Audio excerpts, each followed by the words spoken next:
When a young boy vanishes without a trace, his parents are left drowning in grief and unanswered questions. A year later, a single image on Google Maps sends his mother spiraling down a dark path, a blurry figure in a familiar blue jacket standing outside a remote church. Why do the townspeople grow silent when she asks about him? What is the local pastor really hiding in that secluded farmhouse?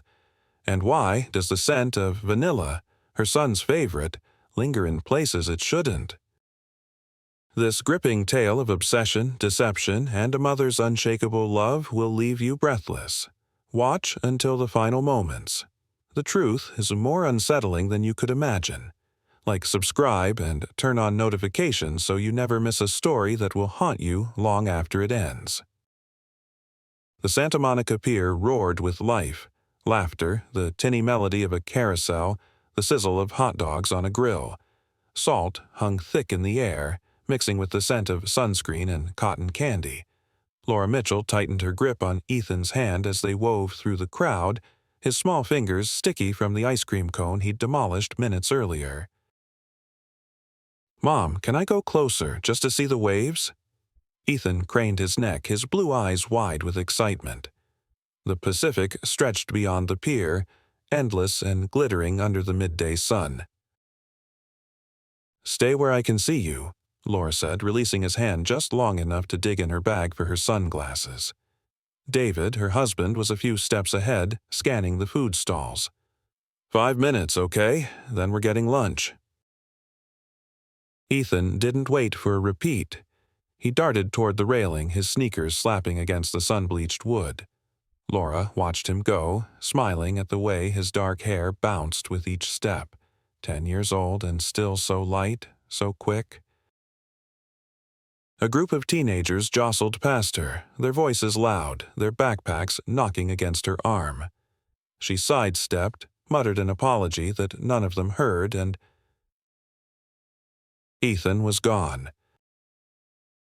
Not at the railing, not lingering by the souvenir cart, not anywhere. Her breath hitched. "Ethan!" The crowd swallowed her voice. She pushed forward, heart hammering. "Ethan!" David turned at the sharpness of her tone. "What's wrong?" He was right there. Laura's pulse thundered in her ears. She spun, scanning faces, heights, colors, any flash of his red t-shirt. "I only looked away for a second." David's face hardened. He cupped his hands around his mouth. "Ethan!" No answer. Laura's knees threatened to buckle.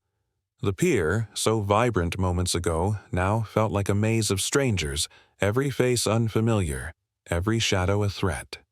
She grabbed the arm of a passing lifeguard. "My son, have you seen a boy about this tall red shirt?" The lifeguard frowned. "Sorry, ma'am. You should check with security." David was already running toward the nearest officer. Laura followed, her phone out, fingers shaking as she pulled up the photo she'd taken of Ethan that morning, grinning, a smear of sunscreen on his nose. "Please," she begged silently, to no one, to everyone. "Please let him be here." But the longer they searched, the heavier the truth settled in her chest. Ethan wasn't just lost, he was gone. The glow of Laura's laptop screen was the only light in the apartment. The blinds had been drawn for weeks, maybe months. She'd lost track. Her fingers moved mechanically over the keyboard, clicking through another forum, another thread, another desperate plea from another parent searching for a missing child.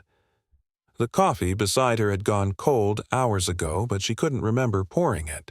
On the screen, a grainy security camera still from a gas station in Nevada. A boy with dark hair turned away from the camera. Could it be? She zoomed in, her pulse quickening, then slumped. The ears were all wrong. Ethan's stuck out just slightly at the top. This boy's lay flat. "Laura!" David's voice came from the doorway, quiet but firm. She didn't turn around. "You didn't go to work again." She exhaled sharply. "I called in. You've called in every day this week." His footsteps were heavy on the hardwood. They let you go, didn't they? Laura's jaw tightened. The email from the magazine's editor had been polite, full of understandable circumstances and temporary leave options, but the meaning was clear. We can't wait forever. It doesn't matter, she said. Laura. David's hand landed on her shoulder, warm and calloused. She flinched. You can't do this to yourself. The police stopped looking. She finally turned to face him, her eyes burning. David looked older.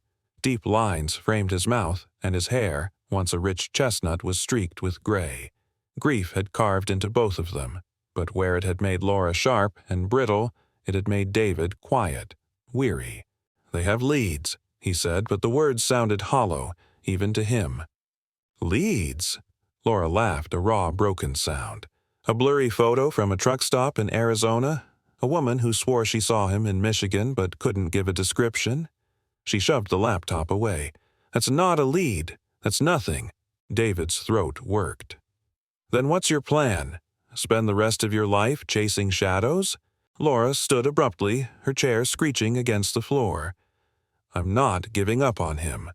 I'm not asking you to. David's voice cracked. I'm asking you to live, to eat, to sleep, to... He gestured helplessly at the apartment, at the unwashed dishes in the sink, the stack of unopened mail by the door. To breathe. Laura turned back to the laptop, her fingers already moving to the next tab. A map of the western U.S., dotted with red pins. Every reported sighting, every tip, no matter how faint. I am breathing, she whispered, and if she stopped, if she let herself slow down for even a second, she might drown. The blue light of the screen burned Laura's eyes. It was 3:17 a.m. She knew because she'd glanced at the clock every 15 minutes for the past 6 hours. The apartment was silent except for the hum of the refrigerator and the occasional creak of the building settling. David had given up trying to coax her to bed hours ago. She scrolled mindlessly through another missing persons forum, her vision blurring at the edges. Maybe just one more search, she thought, her fingers moving on autopilot. She pulled up Google Maps, zooming in on another small town, this one in Colorado, population 2,300, where a woman had sworn she'd seen a boy matching Ethan's description in a grocery store parking lot. The street view loaded slowly, pixel by pixel. A quiet main street lined with old brick storefronts. A diner with a flickering neon sign, a park with a rusted swing set. Laura dragged the little yellow man along the road, her heartbeat steady, dull. She'd done this 1,000 times. She knew better than to hope.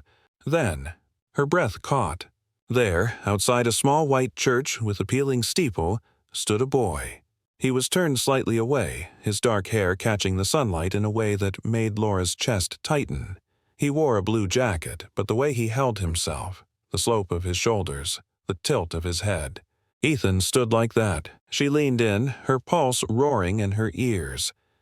The image was grainy, the boy's face blurred by Google's privacy filters, but that's his jacket. The one he'd been wearing the day he disappeared.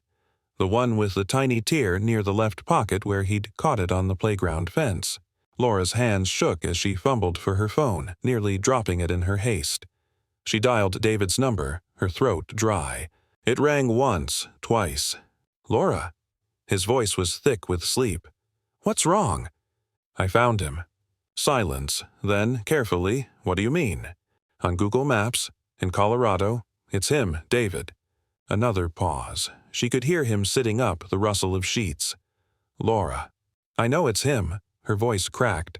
I know his jacket. I know the way he stands. It's Ethan. David exhaled slowly. Okay, he said, and she could hear the doubt, the exhaustion, the quiet fear that she'd finally lost it completely. Send me the link. Laura stared at the screen, at the blurred face of the boy who might be her son, or might not. But for the first time in a year, she felt something other than despair. She felt certain. The coffee in Laura's mug had gone cold, a thin skin of cream congealing on the surface. She hadn't touched it. Her fingers traced the edge of her laptop screen where the image of the boy.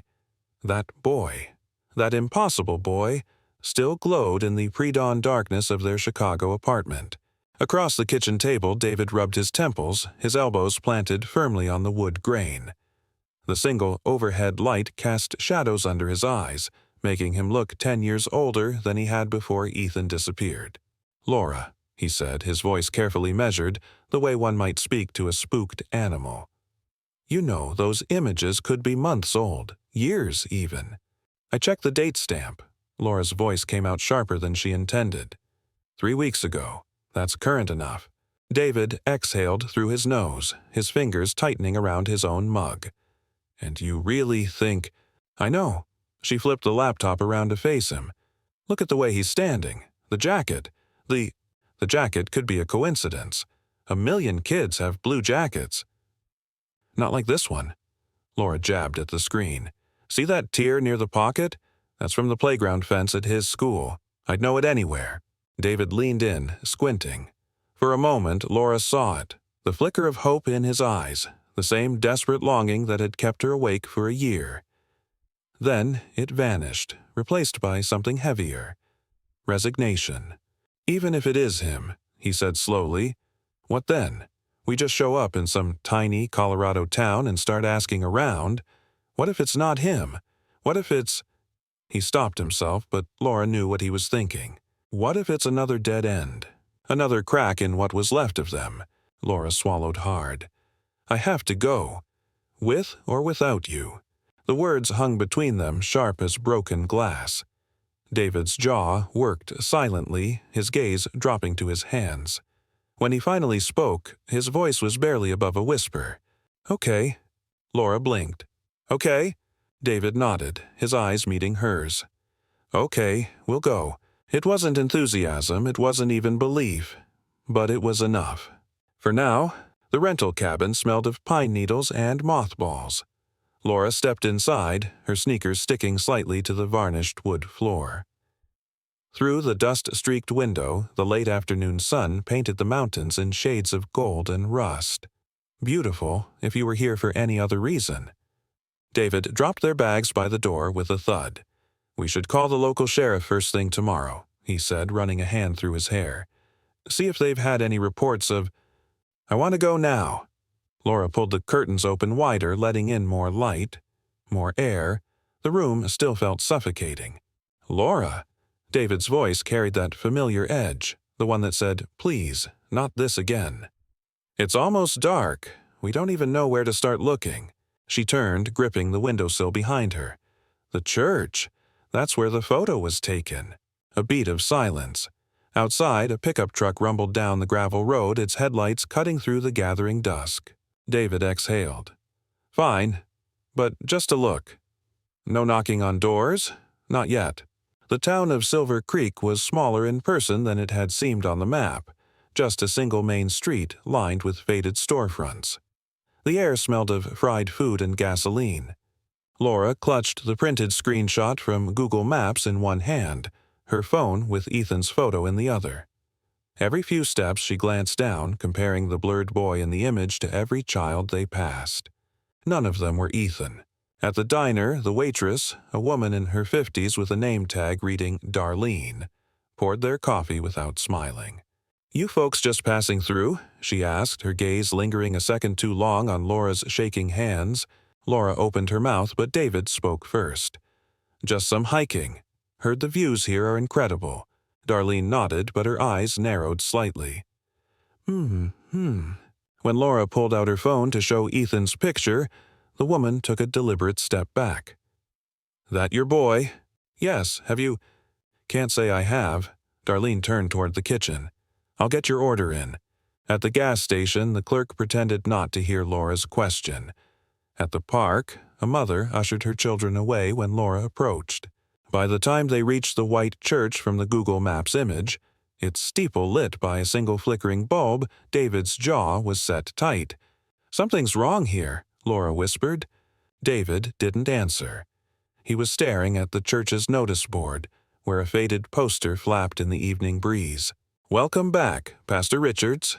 Beneath the words was a photo of a smiling man in his 40s, his arm around a boy in a blue jacket. The boy's face was turned away. But Laura would know that jacket anywhere. The church doors groaned as Laura pushed them open, the sound echoing through the empty sanctuary. The air inside was thick with the scent of old hymnals and lemon polish, familiar yet somehow foreign, like walking into a dream where everything was almost right. David hovered behind her, his hand brushing the small of her back. "We shouldn't be here," he murmured. Laura ignored him. Her eyes locked onto the figure at the altar, a man in a crisp button-down, arranging communion cups with practiced hands.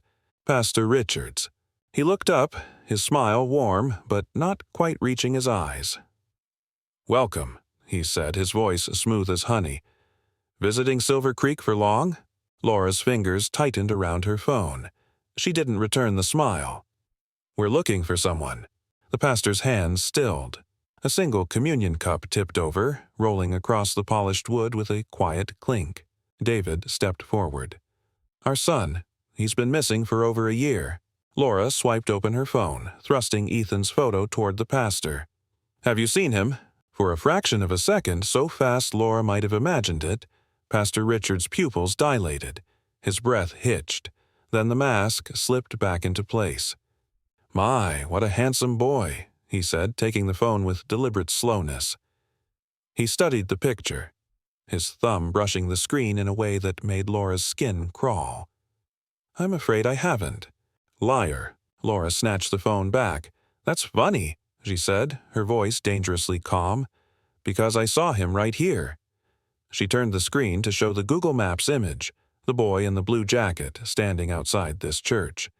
Pastor Richards blinked, then a laugh, soft, condescending.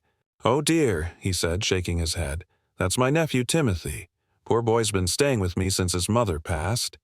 He gestured to the bulletin board near the entrance, where the same photo from the gas station hung. "He does favor your son, though." What a strange coincidence. Laura's pulse roared in her ears. Coincidence. The word tasted like ash. David's hand closed around her elbow. "Thank you for your time, Pastor." But Laura wasn't done. "I'd like to meet him, Timothy." The pastor's smile didn't waver. "I'm afraid he's away at Bible camp this week." Liar, liar, liar. The stained glass windows cast fractured light across the pews, painting the pastor's face in jagged colors. For the first time, Laura noticed the door behind him, slightly ajar. A shadow moved in the crack. Small, the height of a child. Laura lunged forward. "Laura!" David's grip tightened, yanking her back. Pastor Richard's smile finally faltered. "Is everything all right, Mrs. Mitchell?" David supplied, pulling Laura toward the exit. "We're sorry to have bothered you." The last thing Laura saw before the doors swung shut was the pastor's hand, reaching for the door behind him, locking it. The motel room smelled of cheap detergent and stale coffee. Laura sat on the edge of the bed, her fingers tracing the cracked screen of her phone. The last photo she'd taken of Ethan, his smile wide, a smudge of chocolate on his chin. Outside, the neon sign of the Silver Creek Inn flickered, casting erratic shadows across the peeling wallpaper. David emerged from the bathroom, his face damp from washing. "We should call the police," he said, toweling his hair. "Let them handle this." Laura didn't look up. "And say what?" "That we think a pastor lied about his nephew being at Bible camp. They could check." "They won't." She finally met his gaze. "Not without proof." David exhaled, sitting beside her. The mattress sagged under his weight. "Then we go home. Tomorrow." Laura's nails dug into her palms. A knock at the door. They both stiffened. David stood, peering through the peephole. "It's the front desk," he muttered, unlocking the chain. A teenage girl stood in the hallway, holding a stack of towels. "Complimentary service," she said, her voice flat. Her name tag read Megan. David stepped aside. "Thanks." As Megan set the towels on the dresser, her gaze lingered on Laura, then dropped to the phone in her hands, to Ethan's photo. Her breath hitched. Laura noticed. "You recognize him," she said, standing too quickly. The girl took a step back, her eyes darting to the door. I don't know what you're talking about." Laura blocked her path. "Please, if you've seen him." Megan shook her head, but her hands trembled. I just clean rooms. David reached for Laura's arm. Let her go. But Laura had seen it. The flicker of fear in Megan's eyes. Not just fear. Guilt. As the girl slipped past, something fluttered from her pocket. A church bulletin. Laura snatched it up before David could stop her. The front page advertised Sunday services, a potluck, a youth group outing, and in the corner, a child's drawing of a dog. Laura's blood turned to ice. Ethan had drawn the same dog, same floppy ears, same lopsided smile, the week before he disappeared. She knew because she'd taped it to their refrigerator. Rain lashed against the motel window, each drop hitting the glass like a tiny accusation. Laura sat cross-legged on the scratchy bedspread, the church bulletin spread before her, her fingers tracing the lines of that damn dog drawing over and over. The pencil strokes were familiar. The way the tail curled at the end, the uneven pressure Ethan always used when he got excited. David stood by the door, car keys jingling in his hand. We're leaving, he said. Not a suggestion. A verdict. Laura didn't look up. I need to talk to that girl again. Jesus Christ, Laura! The keys hit the dresser with a clatter. It's a drawing of a dog, a generic dog. She finally lifted her gaze. David's face was flushed, a vein pulsing at his temple. The man who used to sing Ethan to sleep with off-key lullabies now looked at her like she was a stranger, like she was dangerous. You saw her reaction, Laura said quietly. I saw a scared kid who wanted to get away from the crazy lady interrogating her. He ran a hand through his hair, his wedding band catching the dim light.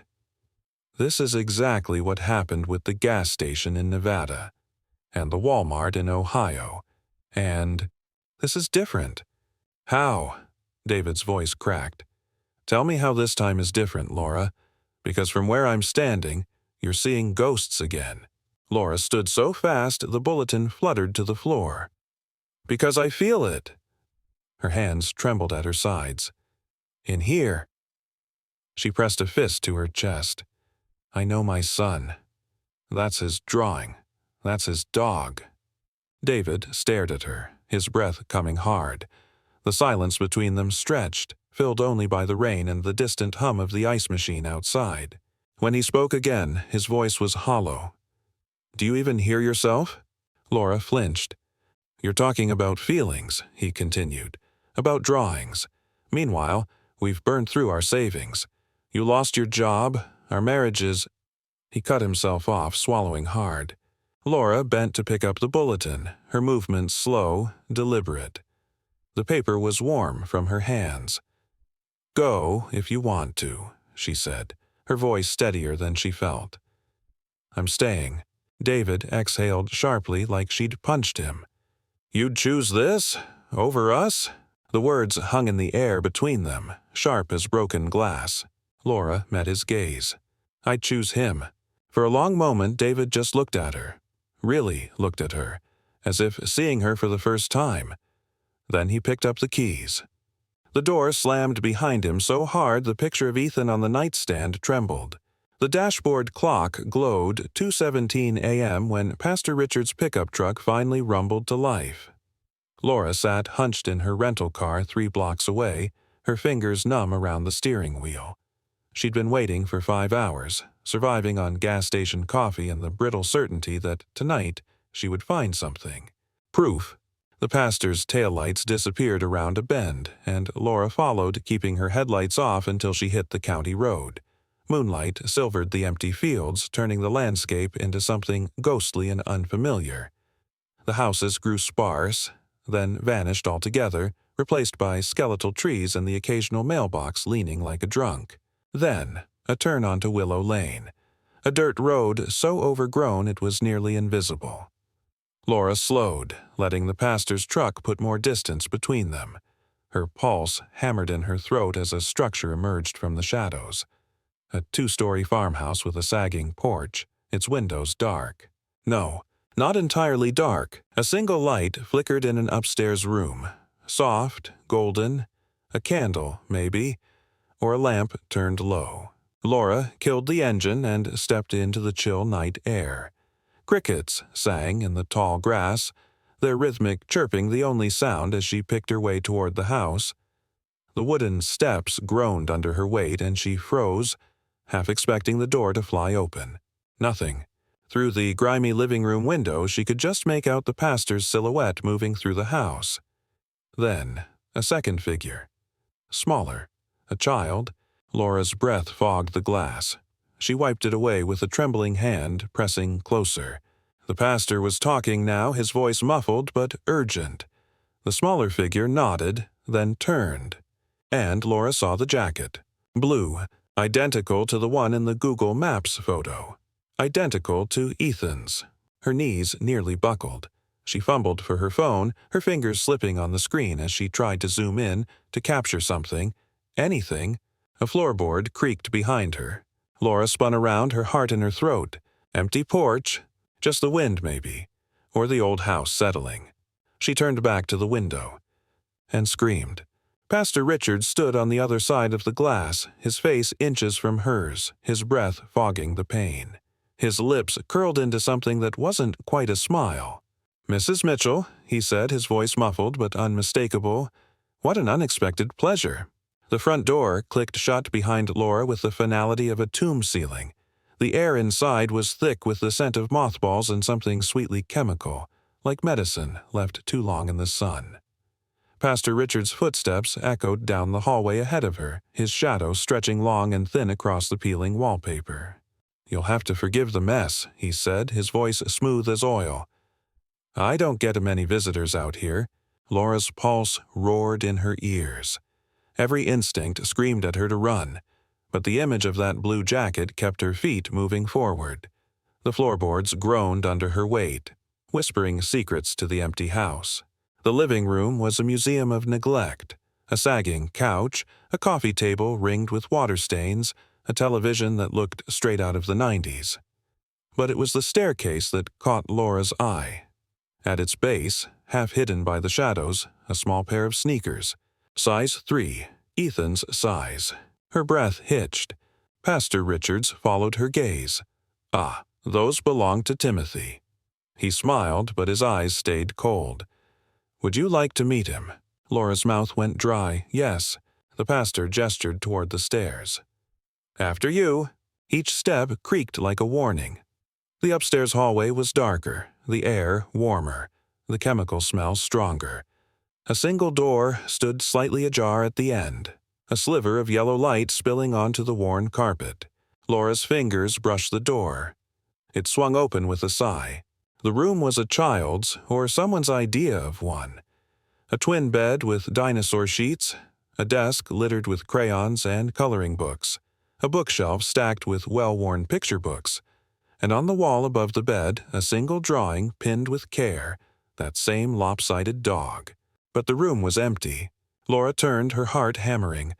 "Where is he?" Pastor Richards leaned against the doorframe, his face unreadable. "As I said, Bible camp." "Bullshit!" The word tore from Laura's throat.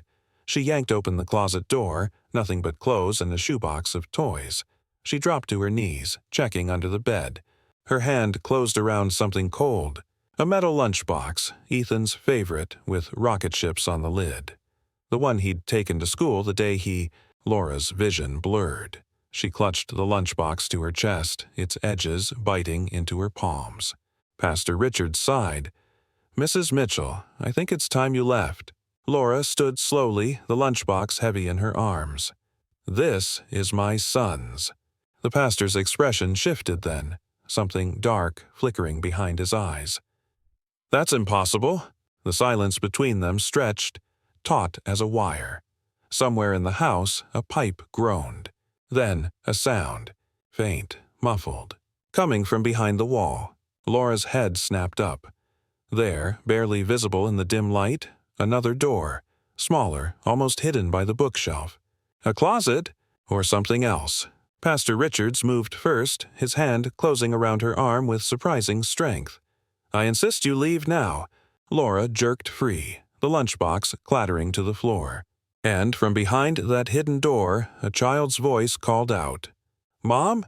The voice, that impossible, heartbreaking voice, hung in the air between them.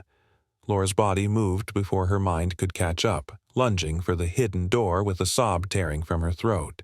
Pastor Richards was faster, his arms locked around her waist, hauling her back with terrifying strength. "Stop!" His breath was hot and sour against her ear. "You don't understand what you're doing," Laura thrashed, her elbow connecting with something soft. The pastor grunted but didn't let go. She kicked backward, her heel slamming into his shin. "Ethan!" she screamed, stretching her fingers toward the door. "I'm here, baby. Mommy's—" A hand clamped over her mouth. The pastor dragged her away from the door, her shoes skidding across the wooden floor. "That's not your son," he hissed. "That's Timothy, and he's dead." Laura went still. The pastor loosened his grip just enough to turn her around. His face was slick with sweat, his pupils blown wide. "My nephew died last year. Car accident." His voice cracked. "This house, this room. It's how I remember him." Laura's gaze flicked to the lunchbox lying on its side near the bed. The rocket ships stared back at her, one of them dented from the fall. "That's Ethan's," she whispered. Pastor Richards followed her stare. For the first time, he looked uncertain. "I bought that at a thrift store." From behind the hidden door came a whimper, then a thud, like something small hitting the floor. Laura's heart stuttered. "Then who is that?" The pastor's jaw worked. His hands trembled where they still gripped her arms. "You need to leave," he said, but there was no conviction left in his voice. Headlights suddenly flooded the room, painting the walls in stark white light. Tires crunched on gravel outside. A car door slammed. "Laura?" David's voice carried through the thin walls. "Laura, are you in there?" Pastor Richards froze, his grip slackened. Laura didn't hesitate. She wrenched free and ran for the hidden door, her fingers scrambling at the latch. "No!" The pastor grabbed for her again, but she was already yanking the door open, revealing a tiny space no bigger than a closet. Empty, except for a tape recorder on the floor, and a single well-worn blue jacket hanging from a hook. Laura fell to her knees, her hands shaking as she pressed the playback button on the recorder. "Mom?" Ethan's voice filled the small space, tinny and recorded. The same word, the same intonation. Played on a loop, Pastor Richards stood in the doorway, his face ashen. "I told you," he whispered. "He's gone." Outside, the front door burst open. Footsteps pounded up the stairs. Laura clutched the recorder to her chest, her entire body trembling. Because beneath the scent of mothballs and medicine, the jacket carried one unmistakable note. Vanilla, Ethan's favorite scent. The motel AC rattled like a dying animal, spitting out bursts of stale, chilled air that did nothing to cut through the tension in the room. Laura sat on the edge of the bed, Ethan's lunchbox cradled in her lap, her fingers tracing the dent from where it had fallen. The metallic scent of old thermos still clung to it, the ghost of 1,000 peanut butter sandwiches she'd packed for school.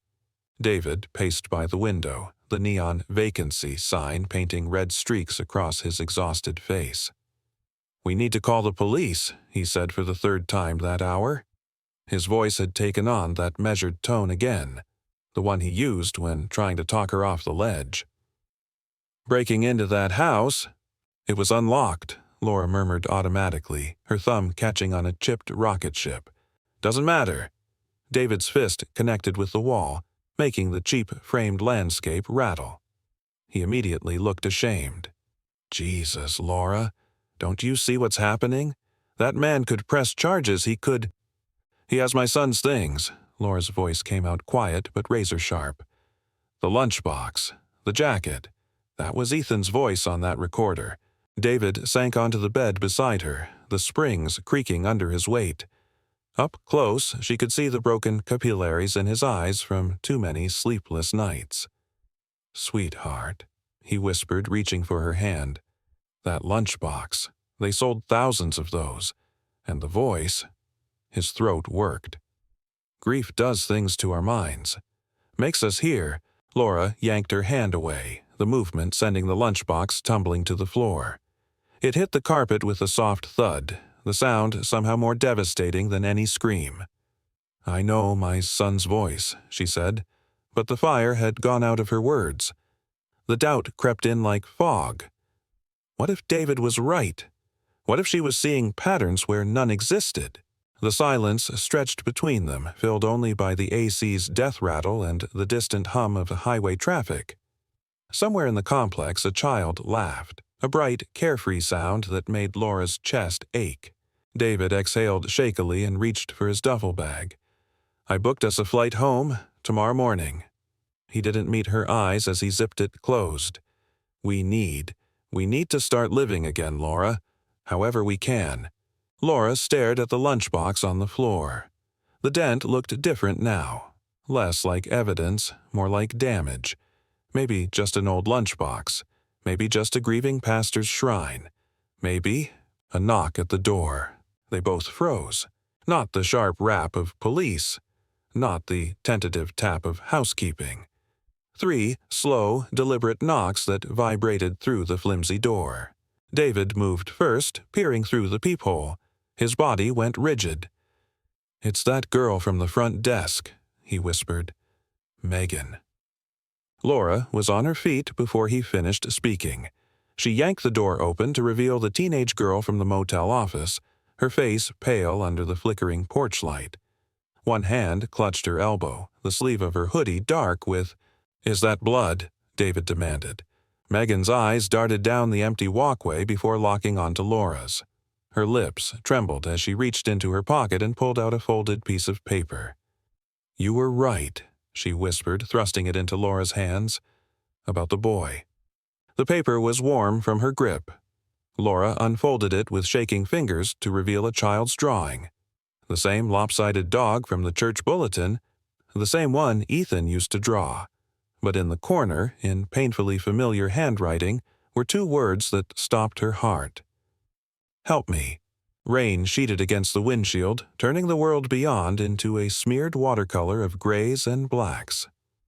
Laura squinted through the downpour at the GPS on her phone, the blinking dot that marked their destination still 2 miles ahead. In the passenger seat, Megan chewed her thumbnail raw, her sneakers tapping an erratic rhythm against the floor mat. David had stayed behind at the motel. "To call the police properly this time," he'd said, though the tightness around his eyes betrayed his doubt. Laura had seen the look he exchanged with Megan before they left. The silent agreement, humor her. One last time. The headlights caught the sign first. Silver Creek Elementary. Closed 2012. The chain-link fence sagged under the weight of creeping ivy, its gate yawning open like a mouth. "This is it," Megan whispered. The blood on her sleeve had dried to a rust-brown stain. She hadn't explained where it came from. Not yet. Laura killed the engine. The sudden silence was deafening. The school loomed ahead, a 2-story brick husk with boarded-up windows and a playground swallowed by weeds. The slide lay on its side, a rusted tongue lolling in the mud. Megan pointed to the far corner of the building. "There's a basement entrance, around back." Laura's fingers trembled as she unbuckled her seatbelt. The rain had softened to a drizzle, leaving the air thick with the scent of wet earth and something sharper, chemical, like the medicine smell from the pastor's house. They picked their way across the broken asphalt, their footsteps muffled by years of accumulated leaves. The basement door was barely visible behind a tangle of overgrown bushes, its handle slick with moss. Locked. Laura rattled the handle harder, the metal screeching in protest. "Wait!" Megan crouched, her fingers probing the damp earth beneath the door jamb. They emerged, clutching a small key, its teeth flecked with rust. "He keeps it here, for when they misbehave." They hung between them, unspoken but understood. The lock turned with a groan. The door swung inward, revealing a yawning darkness that smelled of mildew and something worse, sweat. Fear. Laura's phone flashlight flickered to life, carving a narrow path through the black. The beam caught glimpses of the past, a toppled bookshelf, a broken chair, a child's sneaker abandoned in a corner. Then voices, muffled, coming from down the hall. Laura's pulse pounded in her throat as she followed the sound. Megan close behind. The hallway opened into what must have once been the cafeteria, now stripped bare except for a few scattered mattresses and a plastic table littered with empty juice boxes. And at the far end of the room, a figure hunched over something small and whimpering. The beam of light caught the familiar slope of his shoulders first, the way his hair curled at the nape of his neck. Laura's breath left her in a rush. Ethan. Pastor Richards spun, his face contorted in the sudden light. In his hands, a syringe. And on the mattress beside him, a boy in a blue jacket stirred weakly, his eyes fluttering open. "Mom?" The syringe clattered to the floor as Pastor Richards stumbled back, his shadow stretching grotesquely across the mold-stained walls. Laura's flashlight beam trembled between him and the boy on the mattress. Her boy, her Ethan, his face gaunt but undeniably his, even after all this time. "Ethan!" she choked out, her knees hitting the damp concrete. The boy blinked up at her, his pupils dilated, his brow furrowed in confusion. He shrank back against the woman beside him, a brunette in her 30s with hollow cheeks and a death grip on Ethan's shoulder. "Who are you?" the woman demanded, her voice raw. "Get away from my son!" Laura's breath left her in a rush, as if she'd been punched. "My son." The words echoed in the cavernous room, bouncing off the broken tiles, twisting like a knife. Megan grabbed Laura's arm before she could lunge forward. "The drugs!" she whispered urgently. "They don't remember. Not at first." Pastor Richards wiped his mouth with the back of his hand. His collar was crooked, his usually immaculate hair sticking up in tufts. "Mrs. Mitchell," he said, his voice eerily calm, "you weren't supposed to find us." Laura barely heard him. Her entire world had narrowed to Ethan's face, the way his nose scrunched when he was scared, just like it used to during thunderstorms. But there was no recognition in his eyes. None. "Ethan," she tried again, softer this time. She reached into her pocket and pulled out the lunchbox, holding it out like an offering. "Remember, you picked this out yourself. You said the rockets looked like they were going supernova." The boy, her boy, flinched. His fingers twitched toward the lunchbox, then curled into fists. I don't—" The brunette yanked him closer. "His name is Jacob," she spat. "We've been here for months, since the accident." Pastor Richards smoothed his hair back into place, his composure slipping back into position like a mask. "As I've been trying to explain, Mrs. Mitchell, these poor souls come to me for healing, their memories, fragile things, so easily reshaped." Laura's vision swam. The lunchbox slipped from her fingers, landing with a thud next to a scattering of empty pill bottles. She recognized the labels, the same anti-anxiety medication her sister took. The same one that had left her foggy for months. A crash echoed from the hallway. Footsteps pounded closer. "Laura!" David's voice.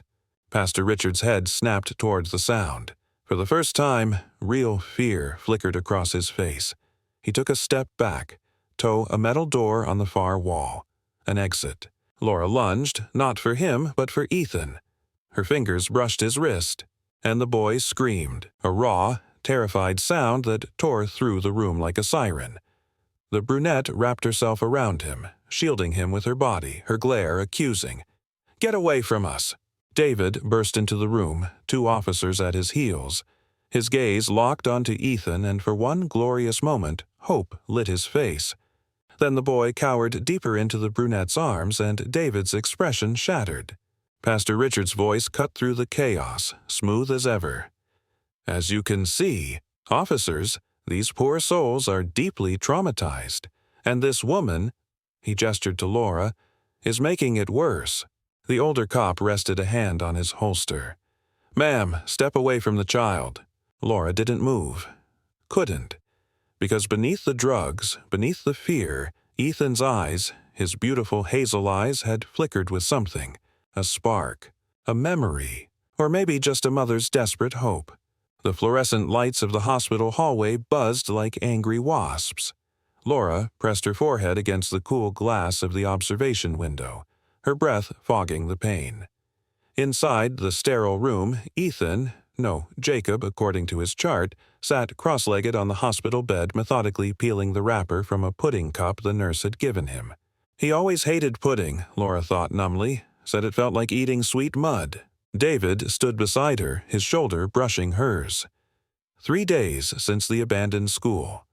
2 since Child Protective Services had placed Ethan with a foster family until his identity could be verified. 1 since the brunette woman, Rachel, her name was Rachel, had broken down during interrogation and admitted she'd lost her own son to leukemia. They called from the lab, David said quietly. DNA results came back positive. It's him. Laura closed her eyes. The words should have brought relief. Instead, they settled like stones in her stomach. Behind the glass, the child psychologist, Dr. Alvarez, leaned forward, her notepad forgotten in her lap. Ethan had stopped peeling the pudding. He was staring at his hands now, his small fingers tracing invisible patterns on the blanket. "What's happening?" Laura whispered. Dr. Alvarez glanced toward the mirror as if she could sense Laura watching. "Ethan?" she prompted gently. "Can you tell me what you're remembering?" The boy's lips moved silently. Then, "Rocket ships." His voice was hoarse from disuse. "I had a lunchbox with rocket ships." Laura's knees buckled. David caught her elbow, his grip painfully tight. "One was dented," Ethan continued slowly. He looked up, his hazel eyes clearer than they'd been in days. "Mom said it went supernova." The word hung in the air between them. Supernova. Ethan's favorite term, the one he'd learned from that astronomy book they'd read together every night before. Dr. Alvarez smiled. "That's very good, Ethan.